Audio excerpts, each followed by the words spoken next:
안녕하세요. 오늘은 클립 페달에 대한 영상입니다. 클립 페달의 명칭은 한국에서만 사용하는 명칭입니다. 정확한 명칭은 클립리스 페달이 맞습니다. 클립 페달이 있기 전에 토클립이라는 것을 사용을 했었는데요. 이게 여러분들이 잘 아시는 경륜 자전거나 픽시 자전거에 장착이 되어 있는 페달이죠. 지금도 많이 사용을 하고 있지만요. 이 클립 페달이라는 거는 최초로 개발한 거는 이탈리아의 치넬리라는 회사였는데, 초기에는 탈부착이 너무 불편한 관계로 탈부착할 일이 거의 없는 트랙 경주에만 사용을 되다가, 여러분들이 잘 아시는 프랑스의 룩이라는 회사, 원래는 룩이라는 회사가 스키 제작 회사였는데, 이 스키 제작 회사가 스키와 부츠의 탈착 원리를 사용해서 클립 페달의 제작에 성공을 했습니다. 그 뒤로부터 클립 페달에 엄청난 붐이 일어나게 됐죠. 로드에 사용되는 클립 페달은 SPD SL 타입으로, MTB에 사용되는 방식은 SPD 타입으로 두 가지로 나뉩니다. 이거는 시마노의 경우고요. SPD 타입은 크기가 매우 작고 체결 강도가 낮습니다. 작은 크기 덕분에 장점으로는 신발 내부에 이 클릿을 숨기는 것도 가능해요. 그래서 보행을 할 때 편하게 보행을 할 수도 있죠. 로드에 사용되는 페달인 SPD SL 타입은 보통 클릿이 그러니까 손가락을 제외한 손바닥만한 사이즈인데, 이게 사이즈가 크고 소재 덕분에 힘을 전달하기는 쉬운데, 튀어나온 형태 때문에 이 클릿이 있는 상태로 보행을 하거나 하기에는 불편하고, 또 보행을 많이 하다 보면은 이 클릿이 깎여 나가게 됩니다. 내구성에 문제가 생기는 거죠. 네, 이런 게 클립 페달이고요. 그러면 이제 다음으로 클립 페달을 왜 사용하는지에 대한 이유를 알아보겠습니다. 이거는 장점이겠죠. 클립 페달의 가장 큰 장점 중 한 가지는 페달을 당기는 힘을 사용할 수 있다는 데 있습니다. 이것에 대해서는 현재까지 많은 연구들이 진행이 되었는데, 그 차이가 크지 않다라는 의견이 분분하긴 하지만은, GCN에서 실험한 바에 의하면 스프린트 상황에서 적게는 15%, 많게는 30%까지 힘을 더 쓸 수 있게 해주기 때문에 효과가 없다고 할 수가 없는 수준이라고 할 수 있겠죠. 그리고 실제로 프로 선수들에게 인터뷰를 했을 때도 페달을 밟아 누르느냐 아니면 회전을 시키느냐 스피닝을 하느냐라는 질문에, 프로 선수들 중에 많은 선수들이 자기는 이제 회전을 시킨다 라고 대답을 했습니다. 회전을 시킨다라는 거는 클립 페달을 사용한다라는 거죠. 예, 클립 페달 영향이 있다라는 거죠.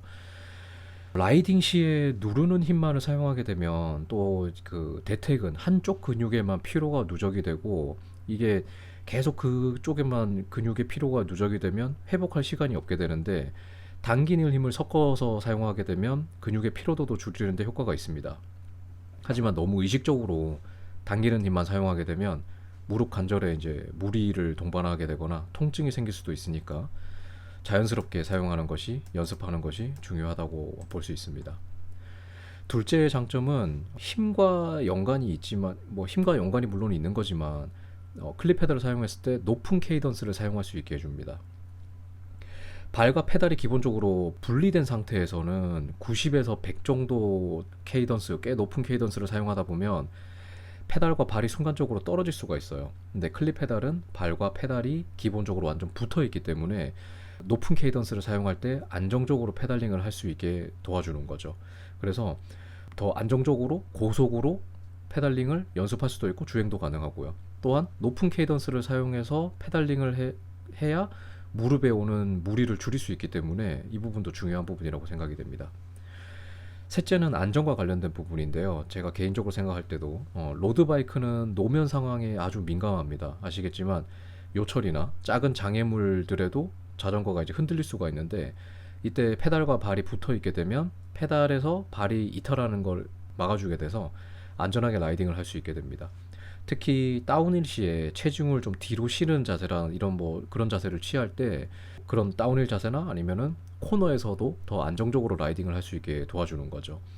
타임 어택을 하거나 인터벌을 칠 때, 강력한 댄싱을 칠 때도 안정적인 페달링이 가능하게 해주는 것이 클립 페달입니다. 하지만 클립 페달의 장점만 있는 것은 아닙니다. 클립 페달의 단점으로는 클립 로드의 경우에 클립 페달을 신고 보행이 불편하다라는 큰 단점이 있습니다. 로드용 클립 슈즈는 보행용으로 사용하기 힘들 정도로 불편하고, 때로는 바닥 상황에 따라서 미끄러워서 넘어질 위험성도 있고요. 또 하나는 클립 페달이 걸으면 걸을수록 닳아 없어지기 때문에 뭐 심각한 경우에 저도 겪어봤지만 클릿이 체결이 제대로 되지 않는 경우도 있습니다. 때문에 어떤 분들은 뭐 클릿 부분을 이렇게 감싸서 보행할 수 있게 해주는 커버를 휴대를 하시거나 심지어 장거리 투어를 가시는 분들 중에서는 슬리퍼를 아예 휴대하시는 분들도 계세요. 또 하나의 단점은 클바링이라고 할 수 있죠. 흔히들 뭐 동호인들은 좌사무삼이라고 해서 좌측으로 3번, 우측으로 3번은 자빠져 봐야 클립 페달에 익숙해진다라고 말을 할 정도로 무의식적으로 이게 자전거를 정차를 하고 클릿을 빼는 거를 잊어버리게 되면 계속 사람이 당황을 하게 되면 넘어지게 되는 거죠. 그거를 왜 못 빼라고 생각을 할 수도 있지만 실제로 사람이 당황을 하게 되면 몸이 내 마음대로 움직이지 않게 됩니다. 공도에서 낙차는 2차 사고 위험이 있기 때문에 상당히 위험합니다. 그래서 보통 클릿의 왼발을 빼는 이유도 왼발을 빼서 혹시라도 넘어지더라도 오른쪽으로 넘어지게 하는 거죠. 왜냐하면 차가 왼쪽에 있기 때문에 오른쪽으로 넘어지는 것이 2차 사고, 뭐 차에 치이거나 하는 것을 막는 데 도움이 되는 거죠. 참고로 저는 한 번도 클바링을 해본 적은 없습니다. 마지막 단점은 가격입니다.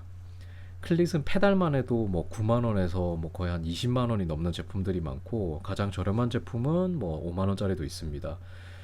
그래서 뭐 싸다고 할 수는 없죠. 거기다가 클릿 슈즈는 저렴한 것은 뭐 10만 원 정도에서 비싼 거는 뭐 30만 원, 40만 원, 50만 원 넘는 제품들도 있기 때문에 클릿 슈즈 자체도 굉장히 고가라고 할 수가 있습니다. 거기다가 클릿은 보통 한 시즌에 한 7,000km 정도를 타신다면 어쩔 수 없이 걷다 보면은 닳아서 없어지게 돼서 그 유지비까지도 들게 되죠. 지금까지 클릿 페달의 장단점에 대해서 간단하게 알아봤고요. 로드 자전거에 입문을 하시게 되면 필연적으로 클릿을 사용하게 되는 게 순리 같은 거라고 볼 수 있는데요. 클릿 페달이 라이딩을 하는 데 있어서 꼭 필요한 것은 아닙니다. 저도 처음에 2014년에 로드에 입문했을 때는 굳이 저런 것까지 해야 되나 싶어서 운동화를 신고 탔었는데요. 그리고 클립 페달에 적응을 하기 위해서는 약간의 시간이 필요한데요. 제대로 된 라이딩을 즐겨보려고 하신다면 클립 페달은 뭐 어쨌든 결론적으로 선택이 아닌 필수라고 할 수도 있습니다. 여기까지 뭐 클립 페달에 대한 간단한 소개를 했고요. 다음 시간에는 클릿 슈즈의 종류에 대해서 간단하게 알아보려고 합니다. 오늘도 영상 봐주신 분이 계시다면 정말 감사합니다.